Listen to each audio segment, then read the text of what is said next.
mauubra dyan. Pare, sexy talaga.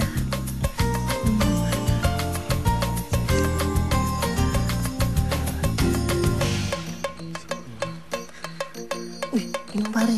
Mas sexy to pare. Wow, ang galing niya. Diba? Oo. Saan kaya yan?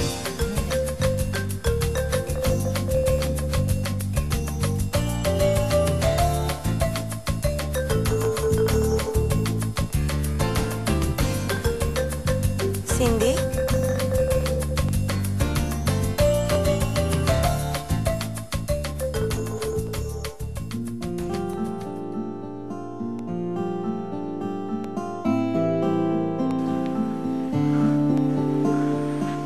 Nasaan na kaya yun? Ako bang hinahanap mo?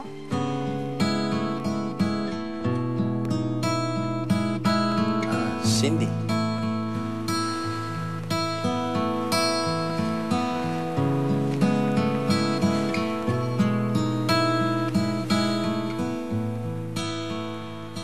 Nagbago ka na. Yeah. The new and improving me. Isn't it obvious?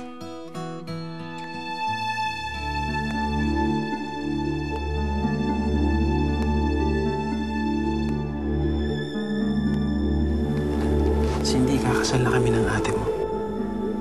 Alam ko. Kaya nga ako nandito eh. Lumalapit.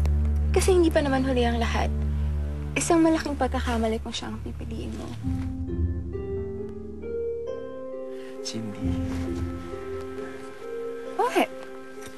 Walang masama sa ginagawa natin. Hindi pa kayo kasal ng ate ko. Cindy, ano ba? Mali to. Anong mali? Okay lang, Rel. Cindy, please. Cindy? Mag-usap tayo. Ron, pwede bang iiwan mo muna kami?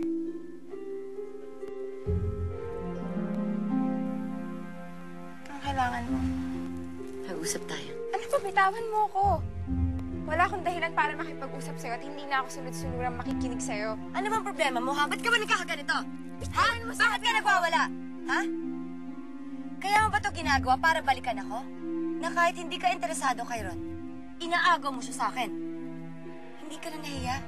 Kaya babae mong tao, nangaagaw ka na may boyfriend na may boyfriend.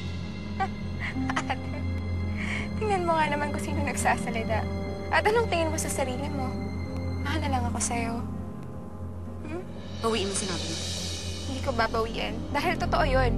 Malandi ka at mas malala ka pa sa akin. Ano ang problema mo? Ha? Agaw ka! Walang yan ka! Agaw ka! Problema mo, ha? Ano ba? Ano ba? Ramdam na ni Kim ang tahasang paglaban sa kanya ni Cindy. At habang tumatagal, lalong lumalawak ang agwat nila.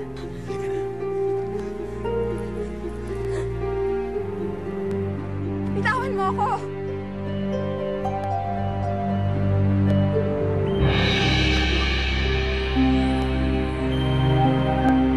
Pinapunta ka ng kapatid ko dito. Walang alam si Cindy.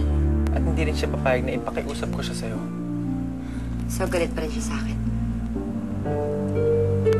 Alam mo, hindi ko siya maintindihan. Bigla na lang siya nagbago. Parang hindi ko na siya kilala. Siya pa rin ang kapatid mo at mahal na mahal ka niya. Sigurado ka ba? Pero bakit niya ako ginaganito? Dahil mas mahal niya si Sir Ron. Hindi niya mahal si Ron. Lumalapit siya kay Ron dahil gusto niya ako saktan. Ginawa ko na kasi sa kanya yung dati. Nagkagusto yung boyfriend niya sa akin. Mahal niya talaga si Sir Ron. Noon pa. Dati pa. Bago ka pa dumating. Katulad ng dati. Nakuha mo na naman ang gusto mo. Anong pinagsasabi mo? Mula na mga bata tayo. Lagi na lang ikaw ang bida. Lagi na lang ako nakabuntot sa'yo. Lagi na lang akong anino mo. Pati ang pagmamahal ni Inay at Itay, lahat binuhos lang sa'yo. Hanggang sa mamatay sila, ikaw lang ang minahal nila. Hindi totoo yan. Lahat inagaw mo sa akin. Walang nagmamahal sa akin dahil sa'yo. Kukunting mga lalaki nagkakagusto sa akin. Pag nakita ka, nakakalimutan na ako. Pero ngayon, hindi mo na ako maluloko. Dahil alam kong pineperahan mo lang si Sir Ron. Hindi totoo yan. Mahal ko siya. Wala kang kwentang kapatid. Nagsiselo siya sa akin. Mahal niya talaga si Ron. At inagaw ko si Ron sa kanya.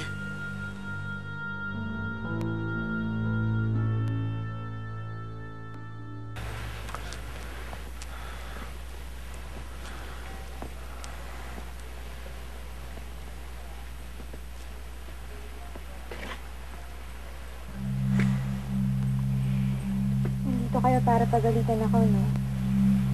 Dahil sa ginawa ko sa girlfriend niyo. Kapatid mo siya, Cindy. Sana hindi na lang kami naging magkaano-ano. Cindy, huwag mo sabihin yan. Sa totoo nga lang, ang swerte-swerte mo eh. Alam mo ba ako, inampun na ako ni Mama at ni Papa.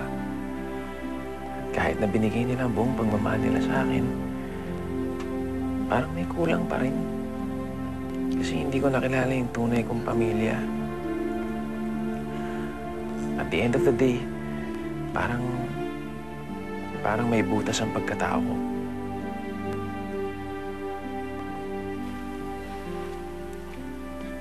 Pero walang nananakit sa'yo. Hindi katulad ni ate.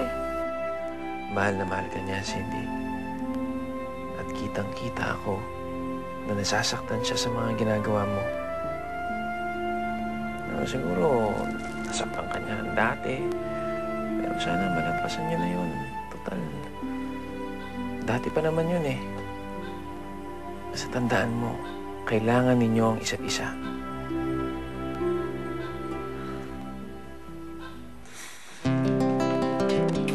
Wala si Cindy dito. Kaya na lang natin. Ready ka muna. Baka nagugutom ka na. Good evening, Ma'am. Sir, good evening.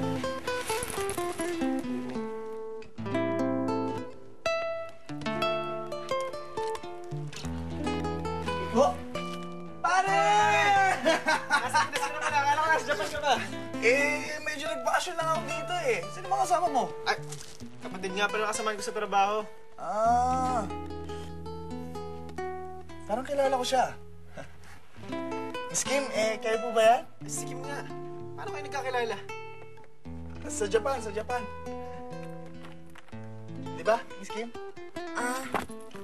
Hindi kita kilala. Excuse me lang po.